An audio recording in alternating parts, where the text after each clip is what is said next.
Subscribe करा योगिताच किचनला आणि पारंपरिक व नवनवीन व्हिडिओच्या नोटिफिकेशनसाठी बेल आयकॉन प्रेस करायला विसरू नका।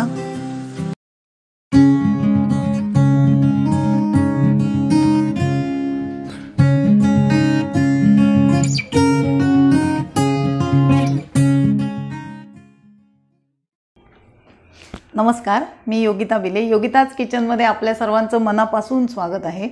आज तुम्ही बघाल तर काहीच तुम्हाला जास्तीचं सामान दिसणार नाही, कारण आज आपण फक्त चिंचोके वापरून आजची रेसिपी मी तुम्हाला दाखवणार आहे। लहानपणीची एक छोटीशी आठवण आधी मी शेअर करणार आहे। माझं 1ली ते 4थी पर्यंतचं शिक्षण झालं कन्या शाळा कुडाळ, आणि शाळेच्या मागे की नाही मोठी चिंचेची आणि बोराची झाडं असायची। त्याच्या चिंचा आमचा पूर्ण लक्ष वर्गापेक्षा जास्त त्या चिंचा कधी पडतील आणि कधी जाऊन आम्ही ते जमा करतो याच्यावरच असायचा। मग ते चिंचा खायच्या मस्तपैकी। मधल्या सुट्टीत आम्ही भेळ पण बनवायचो, म्हणजे बाकी सगळं सामान आणायचं, त्या चिंचेचं पाणी करून भेळ बनवायची। खूप म्हणजे खूप धमाल केली आम्ही तिथे। आणि नंतर ह्या चिंचोक्यांचं आम्ही काय करायचो, आजी घरी मस्त 10-12 किलो आजीची चिंच आणलेलीच असायची वर्षभरासाठी। आजी आम्हाला ती भाजून द्यायची चिंचोके सगळे, आणि मग ते छान फोडायचे, ते मिठाच्या पाण्यात टाकायचे। आणि शाळेत आम्ही काय करायचो, मैत्रिणी प्रत्येकाकडे वेगवेगळं काहीतरी असायचं। कोणीतरी कैऱ्या आणायचं, कोणीतरी बोरं आणायचं। मग आमची देवाणघेवाण सुरू व्हायची। माझं चिंचोक्यांचं काम नेहमी माझ्याकडे असायचं। मग चिंचोके हे भिजवून शाळेत नेले की 4 चिंचोक्यांच्या बदली 1 पेन्सिल मला मिळायची किंवा एखादी कैरी, असं करून एवढा मोठा बॉक्स भरून माझ्याकडे पेन्सिल त्या काळात जमलेल्या। पण ती मजाच काही वेगळी होती। पण हे घरी यातलं काही माहिती नाही आहे कोणालाच। हे आत्ताच समजेल त्यांना की मी काय करायची चिंचोक्यांचं ते। बघूया मग हे टेस्टी चिंचोके कसे बनवायचे ते।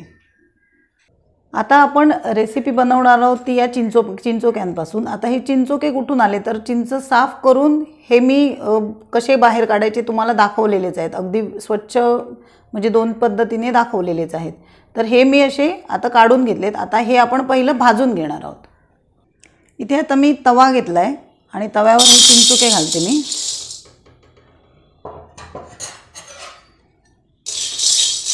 आणि हे आपल्याला मीडियम गॅसवर छान एकदम भाजून घ्यायचे आहेत। मध्येच एक चिंच पण आली बघा, काढून घेते ती। खराब मध्ये वाटले ना तर ते पहिलंच आपण बाजूला काढून टाकायचे। बिन खर्चाचे आणि टेस्टी चिंचोके आहेत हे। आपल्याला बाकी काहीच साहित्य नाही, फक्त मीठ आणि पाणी एवढंच आपण वापरणार आहोत। आणि बाकी यापासून आपल्याला काय काय मिळतं, म्हणजे काय फायदे आहेत ते तुम्हाला सर्च केल्यावर यूट्यूबवर कळेलच।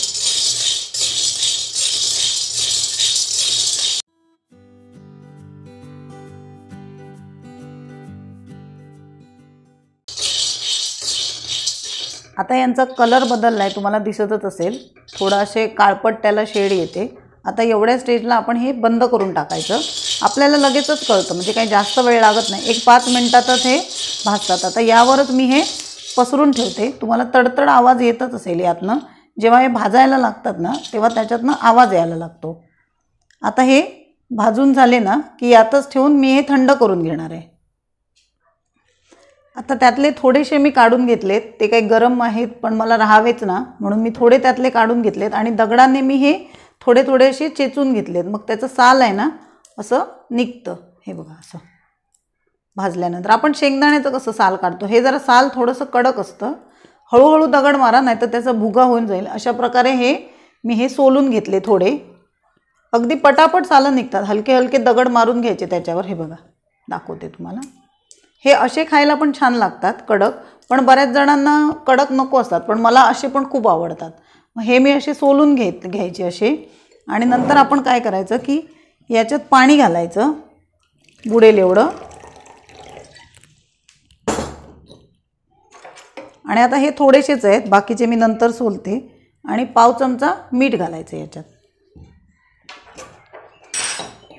आणि हे 5-6 तास भिजवायचे। भिजवले की हे मऊ पडतात, म्हणजे तुम्ही कडक पण खाऊ शकता, पण बरेच घरातल्यांना कडक आवडत नाही, मग त्यांच्यासाठी तुम्ही मऊ पण असे करून खाऊ शकता। आता मी हे 6 तास भिजवलेत मस्तपैकी। हे बघा कसे फुगून डब्बल झाले आहेत ते। अशा प्रकारे हे पाण्यात भिजल्यानंतर आणि एकदम मऊ होतात हे बघा असे।